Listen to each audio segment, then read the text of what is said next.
عثمان رضی اللہ عنہ کے قریب ان کی قبر مبارک ہے، اور 70 علماء دیوبند 70 علماء دیوبند یہ 70 علماء دیوبند وہ مدینہ منورہ جنت البقیع کا جو قبرستان ہے وہاں دفن ہے۔ مولانا سعید احمد خان صاحب نور مسجد والے، میں 13-14 مرتبہ گیا ہوں، جب بھی جاتا ہوں مسجد نور کے قریب وہاں نماز پڑھتا ہوں، اس گھر میں رہتا ہوں۔ تو مسجد نور میں وہ مطلب یہ ہے کہ وہ تھے، ان کا انتقال ہوا تو وہ بھی وہاں پر دفن ہے۔ حضرت مولانا حسین احمد مدنی کے بھائی مولانا احمد مدنی وہ بھی جو ہے نا مدینہ منورہ میں وہاں دفن ہے۔ حضرت مولانا مفتی عاشق الہی یہ بھی حضرت وہاں پر جنت البقیع میں دفن ہے۔ اور سب سے بڑا اور مضبوط جنازہ جس میں سارے وزراء شریک تھے، وزیر وہ شیخ زکریا رحمۃ اللہ علیہ کے جنازے میں سارے شریک تھے، سبحان اللہ۔ اور یہ وہاں دفن ہے۔ اس لیے میں کہہ رہا ہوں کہ ہمارا حضور اکرم صلی اللہ علیہ وسلم سے محبت اور اس کے جو ہے نا گاؤں شہر مدینہ اور جنت البقیع سے محبت کی دلیل قبرستان میں ہمارے زیادہ افراد کی موجودگی۔ چنانچہ جنہوں کا عشق ہے صادق وہ کب فریاد کرتے ہیں، وہ چیخیں نہیں مارتے ہم عاشق رسول ہیں۔ جنہوں کا عشق ہے صادق وہ کب فریاد کرتے ہیں، لبوں پہ مہر خاموشی دلوں میں یاد کرتے ہیں۔ سبحان اللہ۔ اللہ کے لیے محبت ہے۔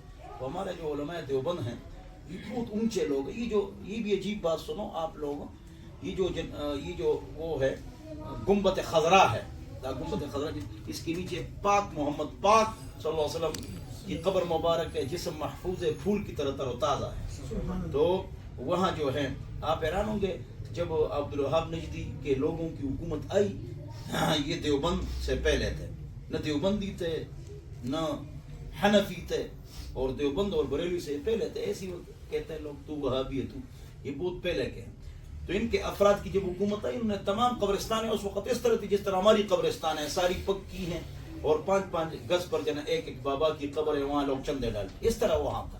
تو انہیں سب کو بالکل پاک صاف سنت کے مطابق ایک بالش کچی قبر، یہ سنت ہے۔ 40,000 قبریں ہوتی، 40,000 ساری کچی ہوتی ہے۔ سعودیہ میں قبریں عین سنت کے مطابق ایک قبر میں، بلکہ وہ زیادہ افراد بھی دفن کرتے ہیں، 2 طرفہ لحد لگا کے۔ بہرحال تو اس طرح پھر باری آئی کہ گنبد خضرا کو گرا دیا جائے، اس لیے حضور نے فرمایا صلی اللہ علیہ وسلم کہ نہا رسول وسلم ان تجسس القبور وان یبنى علیہا، قبروں کو پکی کرنا، اس پر تعمیر، وان یکتب علیہا، اس پر لکھائی، وان یقعد علیہا، تازی قبر پر بیٹھنا، یا قبر بنی ہو چاہے تازی نہ ہو، بنی اس پر بیٹھنا خلاف ادب ہے۔ ختم ہو جائے تو اس پر کاشت کرنا بھی جائز ہے، عام قبر۔ تو بہرحال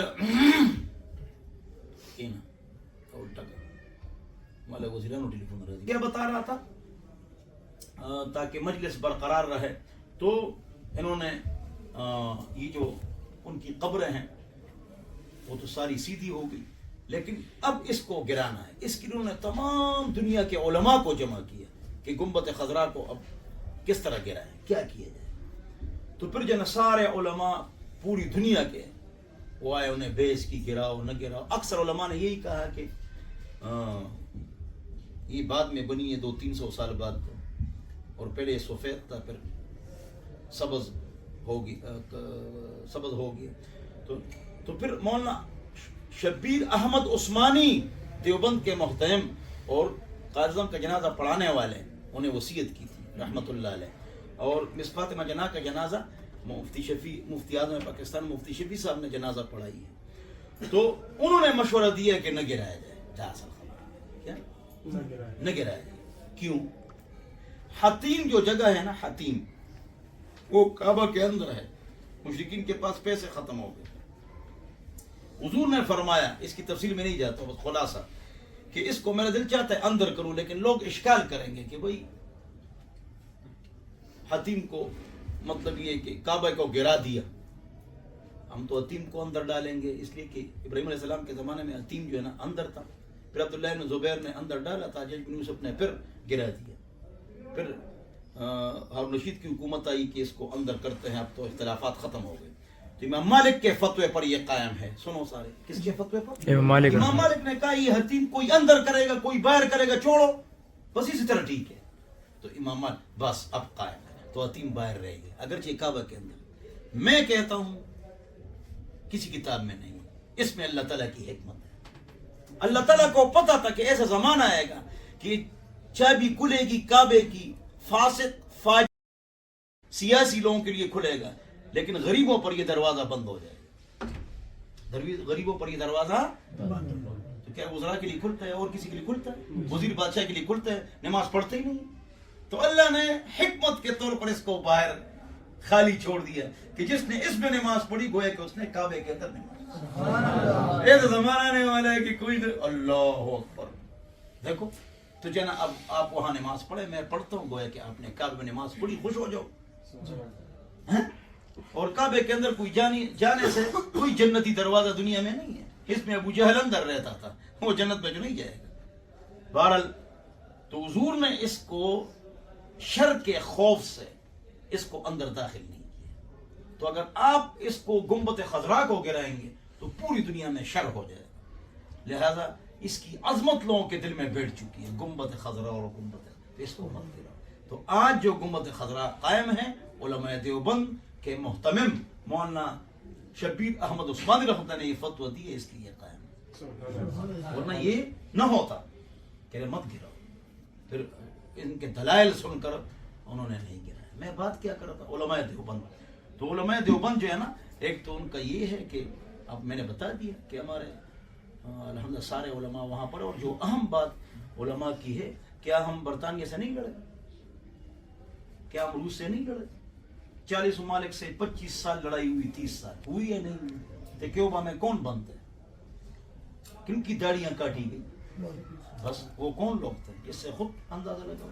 شیخ ابن تیمیہ, ابن القیم ابن تیمیہ اور شاہ اللہ تینوں کا قول ہے کہ اہل حق کون ہے. ہر ایک کہے گا میں اہل حق ہوں. اہل حق وہ ہے کہ کافروں کے تیر کہاں گرتے ہیں, بس وہ دیکھو کہ کافروں کے تیر کہاں گرتے ہیں, وہ اہل حق. اور فرمایا کہ جن پر کافر حملہ کرے, وہ کافروں پر حملہ کرے, وہ کافروں کے جیلوں میں ہو اور وہ کافروں سے شہید ہو, وہ اہل حق ہے. سبحان اللہ. پھر عربی میں کیوں فضل اعمال چھپتی نہیں ہے, یہ لے لیں, میں نے اس لیے اٹھا لی. یہ ہماری لوگ اعتراض کرتے ہیں کہ فضل اعمال میں ضعیف روایت ہے. یہ کتاب ہے اور یہ پوری اس کی احادیث کی عربی میں ہے, اور وہاں سے چھپ چکی ہے, عرب دبئی سے چھپ چکی ہے. کہ جتنی بھی احادیث ہے فضل اعمال کے اندر عربی میں, عرب کے لیے اس کی پوری تصحیح میں موجود ہے, اور عربی میں بھی فضل اعمال چھپ چکی ہے, اور وہ چھپ رہی ہے اور چھپ چکی ہے.